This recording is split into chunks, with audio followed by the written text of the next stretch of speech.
Bismillahirrahmanirrahim. Quran-ı Kərimin ayələrinə diqqət eləsək, Tohid ancaq Allah təkdir və şəriki yoxdur anlamında deyil. Bunlar bir hissədir. Onun içərisində bir inqilab var. İnqilab nədir?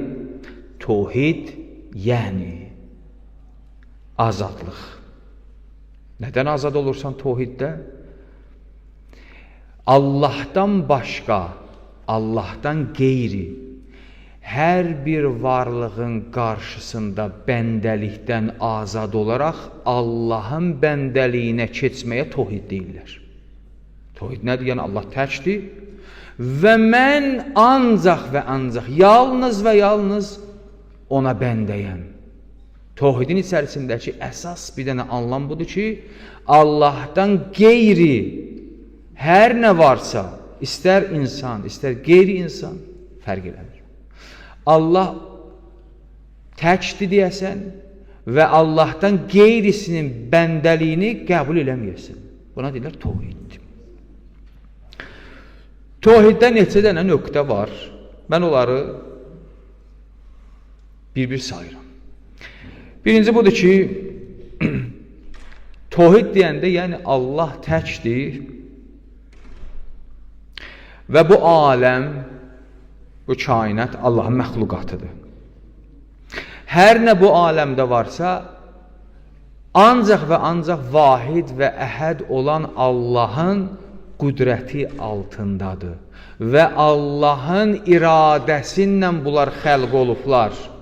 Allah bunları xəlq eləyib, Allahın məxluqatıdır bu aləm. Bu aləmin təkcə xaliqi, mütləq kəmal sahibi olan Allahdır.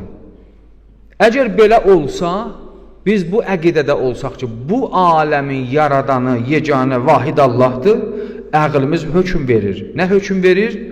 Deyir ki, əgər belədirsə də, sən onda gərək ki, həmin Allahın qarşısında itaət eləyərək baş əyəsin.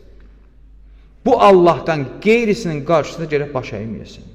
Tohid yəni bu. Bu bir. İkincisi, ibadət nədir? Nəyə deyilir ibadət? İbadətin anlamı nədir? Biz bəzən ibadət deyəndə belə düşünürük ki, ibadət namazdır. Allahın qarşısında səcdədir, Allahın qarşısında rukudur, Allahın qarşısında əyilməkdir. İbadət budur. Xeyr, belə deyil.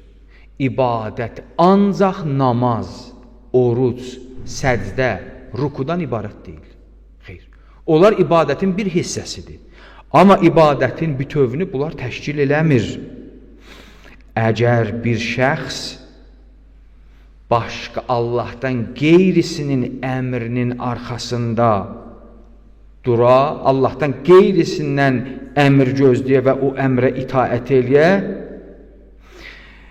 və Allahdan qeyrisi onu hidayətə çağıra, hidayət eləyə və yaxud bir siyasi qüdrət, qüvvət və yaxud bir inhirafa düşmüş, yolunu azmış bir məzhəb və yaxud insanın öz şəxsi nəfsi onu itaətinə dəvət eləyə və insan ondan itaət eləyə, onun həqiqətdə itaəti Allaha deyil, öz nəfsinədir.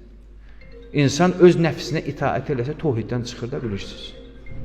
Öz nəfsinə bəndə olur, öz nəfsinə qul olur və yaxud başqa münhərif məzhəb və münhərif fikirlərə itaət eləsə, yenə Allahın tohidindən çıxır. İnsanın ən böyük qələbəsi nədir bilirsinizmi? İnsanın ən böyük qələbəsi budur ki, insan özünü yenə, özünlə mübarizə apara, özünü məğlub eləyə. İnsan içərisində bir nəfs var ki, o gecə və gündüz bizi ona itaət eləməyə dəvət eləyir. Ona da deyirlər istək.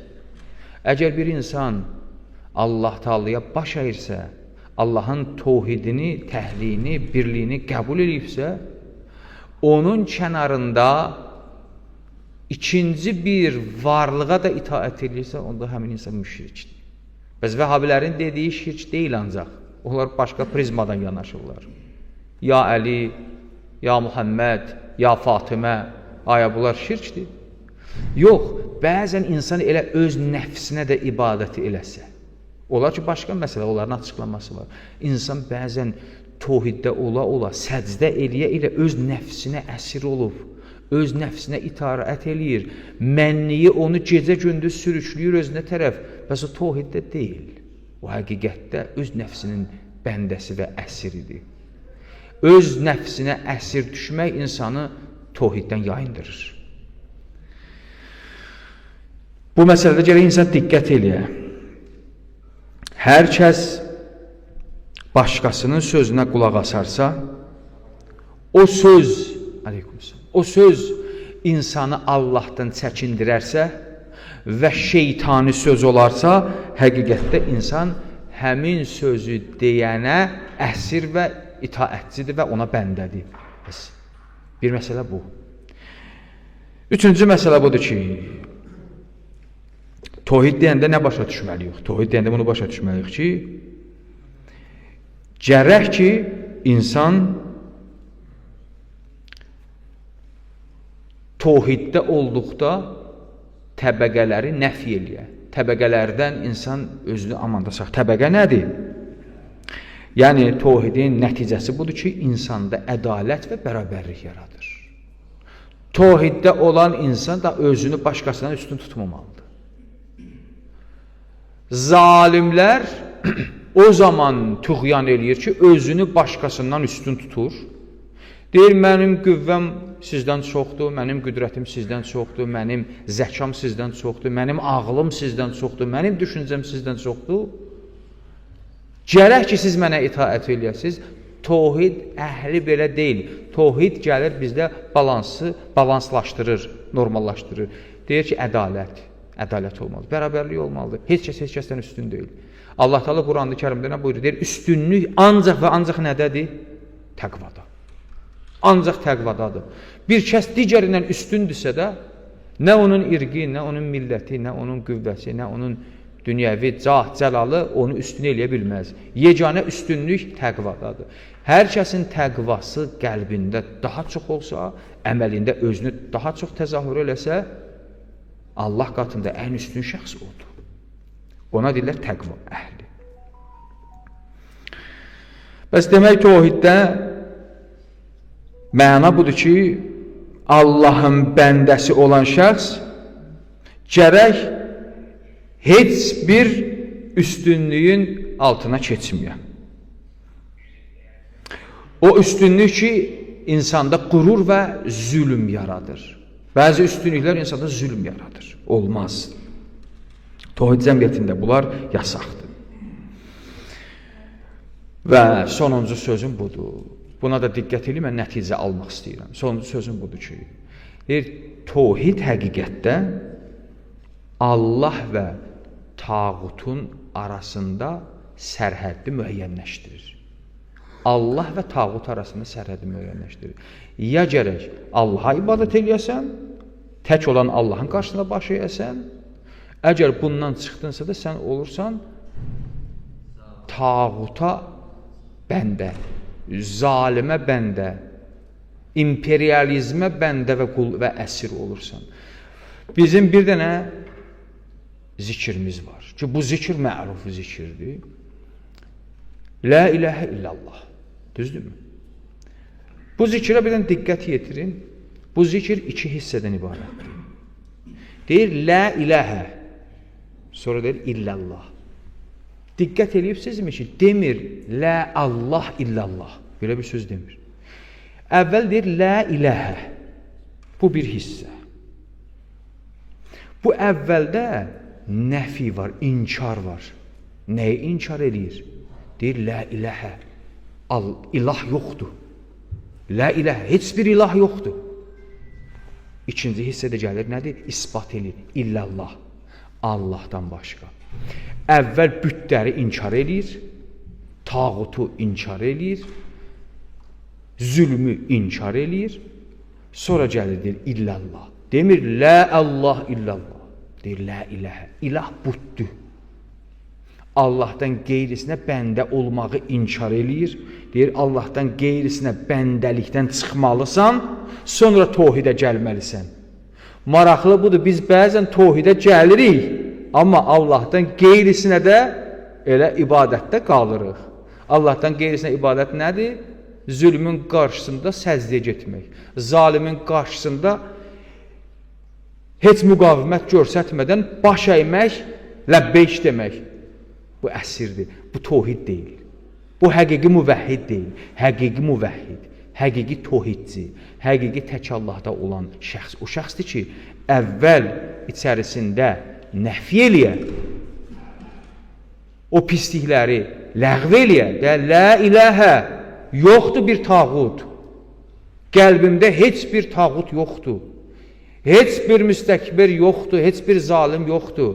Heç bir büt yoxdur qəlbimdə. Nəfsim də mənə bütə çevirə bilməz. Bundan azad eləyirəm, deyir illallah.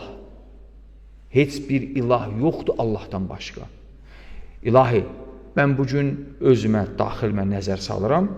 Görürəm ki, daxilim xarici və daxili bütlərlə doludur. Həqiqətdir bu. Bir zalimin qarşısında möhkəm dayana bilmirəmsə, boyun əyirəmsə, ona bəndəyəm. Və yaxud ondan gəlib bu tərəfə şəxsi həyatımızda, əgər nəfsimizə biz dur deyə bilmiriksə, ona əsiriksə, demək biz nəfsimizin bəndəsiyik. Baxmayaraq ki, Allah qarşısında səcdə eləyirəm, bir dəfə iç, bir dəfə ye. Nəfs deyir da bunu. Əqil yeri olmaz. Uca Rəbbin, vahid və əhəd olan Allahım onu qadağa buyurub deyir, olmaz. Sən ona baş əyirsən, onun bəndəsən, onun təhlili qəbul edibsən, nəfsində reybi yox. Bir dəfədən bir şey olmaz. Bəs burada Allahın sözü və nəfsin sözündə, əgər mən günaha getdimsə, avtomatik olaraq nəfsin sözünü qabaqladım. Bəs mən daxildə tohiddən çıxdım. Allah sənə and verim İzzət və Cəlalına, düzgün tohidi dərk eləməkdə bizə iman ver. Pərverdigarı aləm sənə and verim İzzət və Cəlalına, tohidi dərk eləməkdə, tohiddən yaşamaqda, tohidin qarşısında səcdə eləməkdə bizə iman bəxş elə. Allah Teala dualarımızı müstəcab eləsin, aqibətimizi xeyirli qərar versin, müşküllərimizi həll eləsin. Muhammed və Muhammedə sallat yad edin inşallah. Allahümme Bismillahirrahmanirrahim. Vel asr innel insane lefî khusr illellezine amenu ve amilussalihat ve tevasav bil haqq ve tevasav bis sabr. Sallu ala Muhammed ve ali Muhammed.